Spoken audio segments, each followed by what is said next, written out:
عثمان صاحب، آپ نے مجھ پہ بہت بڑی ذمہ داری ڈال دی ہے. میں کیسے اس کو اٹھانے کے قابل ہوں؟ میں نے نہیں، اللہ کے حکم سے میرے دل میں ڈالی گئی ہے، اور ابھی سے نہیں، کافی عرصے سے. لیکن میں کیسے کسی کی رہنمائی کر سکتی ہوں؟ مجھے تو ابھی تک خود بہت سی چیزوں میں اصلاح کی ضرورت ہے. فاطمہ، اصلاح کی تو ہم سب کو ضرورت ہے. یہ سفر تو مرتے دم تک جاری رہے گا. اللہ نے جو سمجھ بوجھ آپ کو دی ہے، میرے پاس تو اس کا 5% بھی نہیں ہے.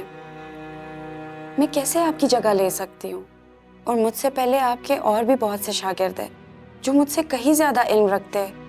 آپ ان کو کیوں نہیں؟ دیکھو فاطمہ، علم تو شیطان کے پاس بھی تھا، مگر وہ اس پہ عمل نہیں کر سکا. تم سمجھ رہے ہو نا میری بات؟ چاہے 4 حرف سیکھیں لیکن اس پہ عمل تو کریں. اگر عمل نہیں کر سکتے، جو بھی سیکھا سکھایا ہے، اگر وہ ہمارے کام نہیں آ رہا، کسی اور کے کام کیسے آئے گا؟ اور ویسے بھی اللہ کی مخلوق کی خدمت کرنے کے لیے علم کی نہیں، جذبے کی ضرورت ہوتی ہے. اور دوسروں کا درد محسوس کرنے کی صلاحیت اللہ کی بہت بڑی نعمت ہے. اس دور میں جہاں اپنے اپنوں کو مار رہے ہیں، کسی غیر کے بھی دل سے نکلے 2 ہمدردی کے بول زندگی بھر کی غم کی تھکاوٹ کو مٹا سکتے ہیں. تم بالکل فکر مت کرو، اللہ تمہارے ساتھ ہے. اس کام کے لیے وقت نکالو. وقت تو اب سارا ہی اللہ تعالیٰ کی راہ میں وقف ہے عثمان صاحب. نہیں، ایسا نہیں ہے. بیلنس کرو دین اور دنیا میں. اور اگر دنیاوی معاملات دین کے مطابق کیے جائیں تو یہ اپنے آپ میں ایک عبادت ہے. الگ سے خود کو تھکانا نہیں پڑتا. صحیح فرمایا آپ نے. ہاں، لیکن شوہر سے اجازت لینا ضروری ہے. تم عمار سے ایک دفعہ ڈسکس کر لو. اگر اسے کوئی اعتراض نہیں ہے تو بسم اللہ کرو. وہ ایکچولی عثمان صاحب، عمار نے فی الحال کے لیے مجھ سے اسپیس لے لی ہے، تو ہم ابھی اپنے اپنے گھروں میں رہ رہے ہیں. کیا کہہ رہی ہو؟ کھل کے بتاؤ مجھے. فی الحال میں عمار سے دور اپنے گھر میں رہ رہی ہوں، اور کوشش یہی کر رہی ہوں کہ جلد از جلد یہ دوری ختم ہو جائے. اللہ نے مشکل کے ساتھ آسانی بھی رکھی ہے. تم ہمت مت ہارنا، اللہ پہ یقین رکھو، اور گھر جا کے اس مشکل وقت میں اپنے شوہر کا ساتھ دو. اور جب بھی نماز پڑھو تو اپنے سسرال، اپنے شوہر کے لیے، اپنے گھر کے لیے دعا مانگو کہ اللہ تعالیٰ تمہارے لیے آسانیاں کرے، اور جو بھی مس انڈرسٹینڈنگز ان کو دور کرے، اور تمہارے گھر میں پھر سے رحمتیں اور برکتیں ہوں. عثمان صاحب، ہمیشہ آپ کی باتیں سن کے دل کو سکون سا مل جاتا ہے. تھینک یو سو مچ. اور اب مجھے سمجھ آ رہا ہے کہ میں نے کرنا کیا ہے. ہر کام جو صبر کے ساتھ اس کے احکام کی مدد لے کے کیا جائے گا، بڑے بڑے مسئلے آسانی سے ٹھیک ہو جاتے ہیں اگر اس کی برکت ہو. بس اپنی نئی ذمہ داریاں نہ بھول جانا. کہیں ایسا نہ ہو کہ اپنے گھر اور شادی شدہ زندگی میں مگن ہو کے تم ان ذمہ داریوں کو بھول جاؤ جو اللہ کی مخلوق کے لیے تم نے نبھانی ہے. اللہ نے چاہا تو میں بالکل حاضر ہوں. آج تمہاری زندگی کا نیا آغاز ہے نا؟ ایز اے موٹیویشنل اسپیکر آج تمہارا پہلا دن ہے. یاد ہے نا یونیورسٹی کے سیمینار میں تم نے اسپیچ کے لیے جانا ہے؟ جی میں بالکل تیار ہوں عثمان صاحب. بس آپ یہ دعا کریں کہ اللہ تعالیٰ میری مدد کرے کہ میں ان کے مخلوق کے لیے فائدہ مند ثابت ہوں. انشاءاللہ ایسے ہی ہوگا. مجھے تمہاری صلاحیتوں پہ پورا اعتماد ہے. تم میں آخر کچھ تو ہے نا جو اللہ نے تمہیں اپنے کام کے لیے چنا ہے. So best of luck miss Fatima فین. اب پھر میں لیکچر تمہارا یوٹیوب پہ دیکھ لوں گا، ہے نا؟ آپ کی تو آج فلائٹ تھی نا؟ ہاں، ابھی 3-4 گھنٹے ہیں فلائٹ میں. اوکے، خیال سے جائے. Have a safe flight. Thank you. تم بھی اپنا خیال رکھنا. خوش رہو، آباد رہو. خدا حافظ.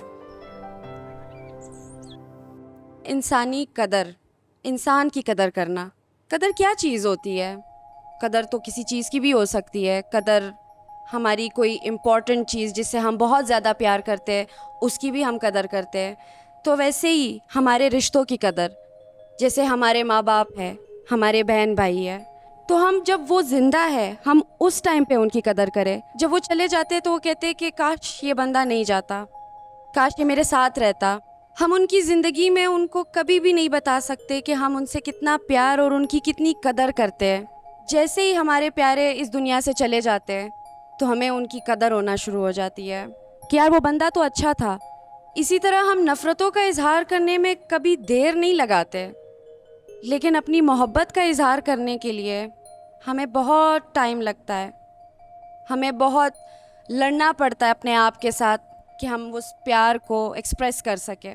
ہم کبھی بھی محبت کھل کے جتا نہیں پاتے، لیکن نفرت ہم ایک لمحہ بھی نہیں لگاتے اس نفرت کو ایکسپریس کرنے میں، اس نفرت کو بتانے میں کہ مجھے تم نے کتنی تکلیف دی ہے، مجھے کتنا دکھ دیا ہے تم نے.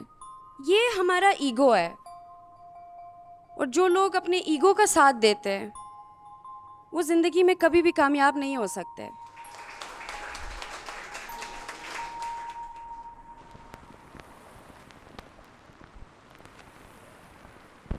Alright listeners, once again welcome back to our live broadcast. ہم آپ کے ساتھ ایک بار پھر سے موجود ہیں اور آپ کو لیے چلتے ہیں NMS یونیورسٹی، جہاں پر ہماری موٹیویشنل اسپیکر مس فاطمہ فینگ کر رہی ہیں سیمینار سے خطاب. تو آئیے چلتے ہیں. میں کہتی ہوں بات کرے، ناراض ہو تب بھی بات کرے. چپ رہنا کوئی حل نہیں ہے، یہ چپ ہی ہماری خوشی کی قاتل ہے. بات کرنی چاہیے تاکہ مسائل کا حل نکلے. ہم یوں ہی خاموشی سے سب دل میں دبائے دنیا سے چلے جاتے، تب لوگوں کو ہمارے مرنے کے بعد پتہ چلتا ہے کہ ہم در حقیقت برے نہیں تھے. میں بچپن سے سوچتی تھی کہ یہ انگلش فلموں میں جو ایلین ٹپکتے ہیں اوپر سے، یہ ہمیشہ نیو یارک اور امریکہ کی سائڈ پہ کیوں جاتے ہیں؟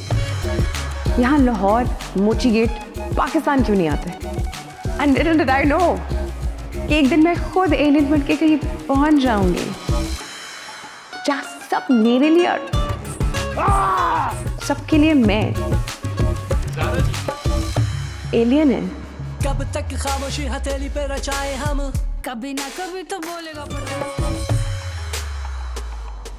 بہت جلد صرف گرین انٹرٹینمنٹ پر، کیونکہ میں گرین ہوں.